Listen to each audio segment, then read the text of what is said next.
Hey guys, MCU Collector here with the next review. Here we have the Hasbro Marvel Legends series X-Men Walgreens Exclusive Magik, or Marvel's Magik. So really cool. We jump right into it. So you see here we have the X-Men logo up at the top. This does not have a Walgreens exclusive sticker because I did not get this from Walgreens. She has not shown up in my area yet.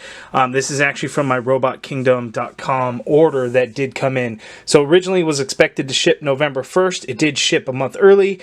And I did get it today, this morning. I picked it up from the post office because I was not at home yesterday to sign for it. So here it is. So really cool. Lots of accessories. So that is really awesome.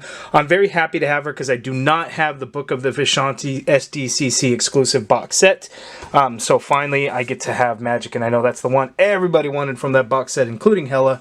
But we did get an MCU, so that makes me even happier. So really cool artwork on the side. Here on the back of the package, the artwork looks really awesome. You see you have the Magik figure there, the dragon, whatever that dragon's name is. I'm going to actually do some research before I actually start talking about the figure, and the cool soul sword.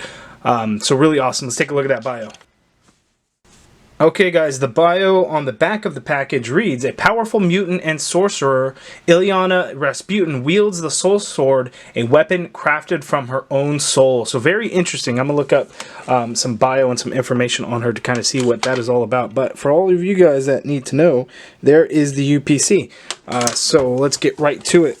Can't wait to get her open. Just look how awesome this figure looks. So let's open her up. Okay guys, here's Magik out of the package. An awesome looking figure with a ton of accessories. Very, very cool. So quickly I'll just go over a little bit about Magik and who she is. So her name is Ilyana Rasputin. She is the sister to Colossus. Now her being a mutant, her mutant ability is actually the ability to teleport through space and time. It's kind of developed and changed. She used to require these stepping discs from the limbo dimension, but she at some point absorbed all of the limbo dimension to where she no longer needs those stepping discs and she can teleport freely. But when she does that, there's several different I don't know how they manifest exactly based on what I read, but dragons, mythical creatures, ghosts, or whatever kind of appear, and that is probably why we got a Ghost Rider head and a Lockheed dragon, which I assume. If you guys let me know if there's something different or I'm not quite understanding or don't really get, let me know down in the comments below, because I am curious as to why those would come come with her. Awesome things. The left arm is covered in what I believe is Eldritch energy or Eldritch armor or something of the sort. And anytime she uses magical powers, the more she uses it, the more that the armor, the Eldritch armor, actually forms onto her, I believe. And then the soul sword, as she was imprisoned in the limbo dimension, she was able to manifest her soul energy or whatever to create a sword. So it's all very interesting stuff, but we'll kind of go over that. You know, there's so much information on any given character, but let's take a look at the figure. So let's first look at the accessories, then we'll look at the figure, go over the articulation, that kind of stuff. Okay guys, so here are all the accessories that Magik comes with. She comes with another right hand, only the right hand because the left hand is in that Eldritch armor, so that's not going to be interchangeable. She comes with the soul sword. She comes with another sword with the magical blue effect in it, and what I noticed is that this is actually a different sword. It's not one that I immediately recognize. So let me know down in the comments below if you know of a figure that this sword has previously come with, because this is not the normal katanas that we've seen. Now, Psylocke and Typhoid Mary both had this same sword accessory with this flame or, you know, psionic energy effect that's over on top of it. So Magik comes with that as well, but the sword is different. But the blue, the blade is done in a blue translucent plastic, which is pretty cool. And then it has that same energy effect going over the sword. So really cool, a really nice accessory. Here we have two blue Magik effects. They're blue, translucent, real rubbery, and they can kind of move around. These are the same ones that we saw with the Scarlet Witch figure from the Avengers Infinity War Toys R Us exclusive 2-pack with Vision. Here we have the electricity effects that we've seen with Storm, we've seen with Magneto, and we've also seen in the Thor Ragnarok 2-pack, the Target exclusive with Thor and Valkyrie. Here we have a repainted Lockheed Dragon. Now, I don't believe this is actually Lockheed. They just reused that mold, which is pretty cool. There's not a whole lot of detail into it, but they did paint the eyes yellow, the horns black, and then the dragon itself is done in a semi-translucent orangish red rubber plastic, but there is a little bit of gold or yellow paint on the back and then a little bit on the front of the face. So a nice little touch.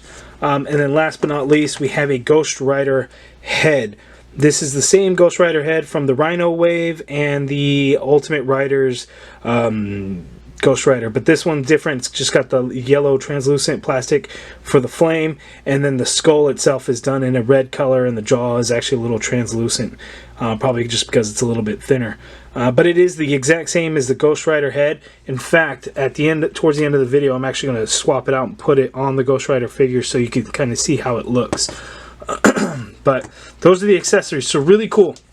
I know I didn't really go over this one so much, but the Soul Sword, I really like it. I know this was a big highlight to the Book of the Vishanti set that everybody really wanted. The Magik figure, you know, I think she was running at one time upwards of $200 just for Magik. The sword is a little bit different. There is a yellow translucent plastic as opposed to the white plastic that was used in that San Diego Comic-Con exclusive.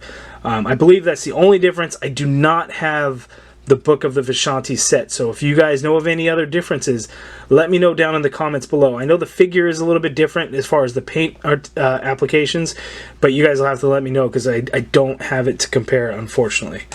So those are the accessories. Let's take a look at the figure. Okay, here she is up close. Awesome looking figure. I really like the way it looks. Hopefully in New Mutants, the movie, whenever Fox releases that movie, I know it's been delayed a couple of times, like Dark Phoenix has.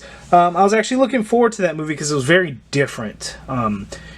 So I really wanted to see it, but she's actually, her character is going to be in that movie.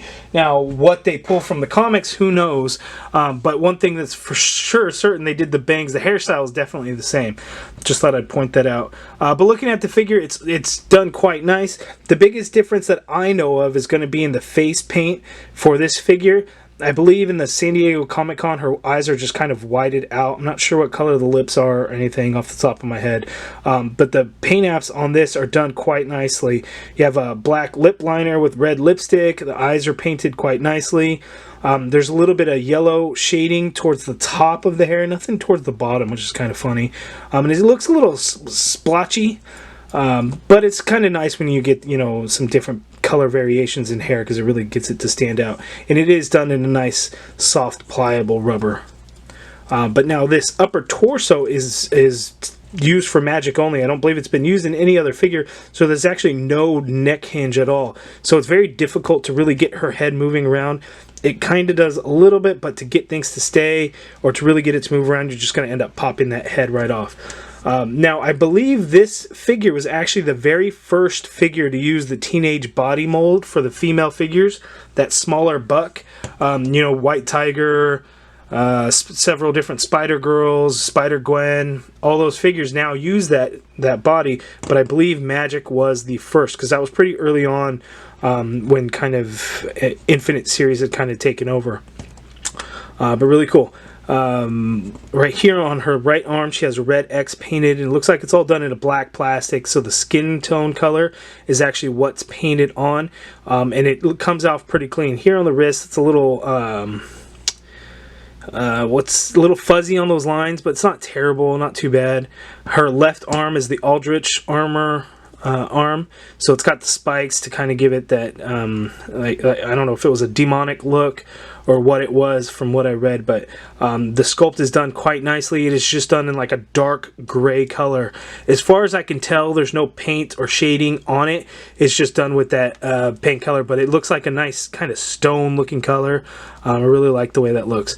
Then I forgot to go over these horns or this headdress, whichever that is. They're done in a nice soft material, so you know, I wouldn't worry too much about them getting damaged or anything if they were to fall. But if they do kind of bend out of the way, you'd be able to use some hot water or a hairdryer.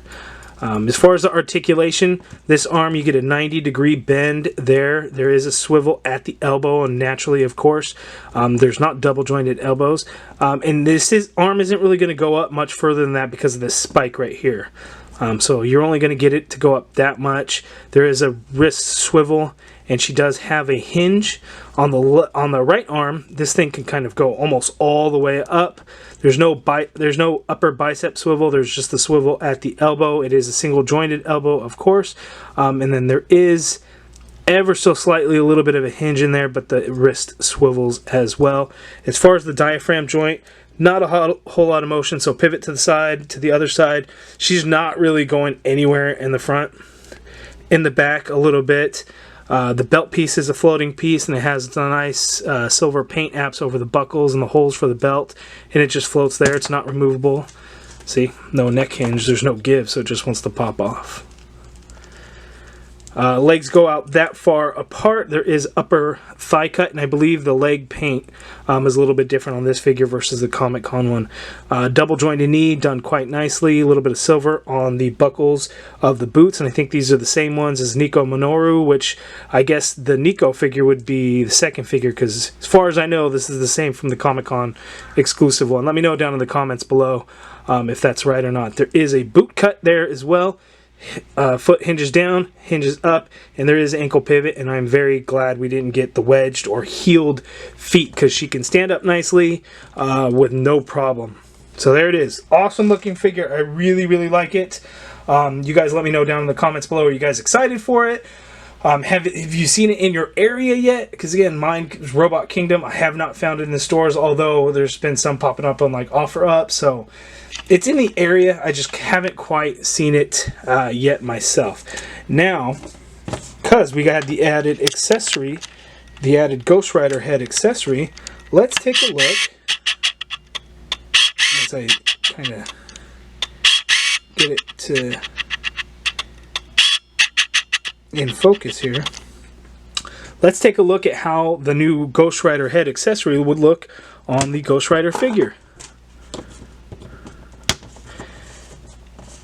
I don't know, I think that actually looks pretty good.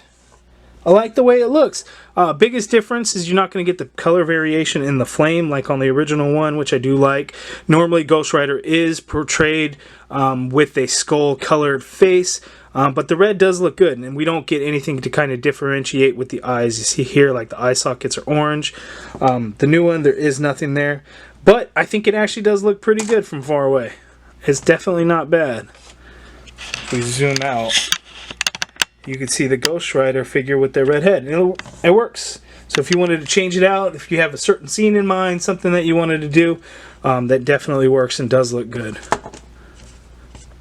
Pop that back on. So there it is. Magik. You guys have any questions, let me know down in the comments below. Hit that thumbs up. Subscribe if you haven't already done so. And as always, I'd like to thank you for watching.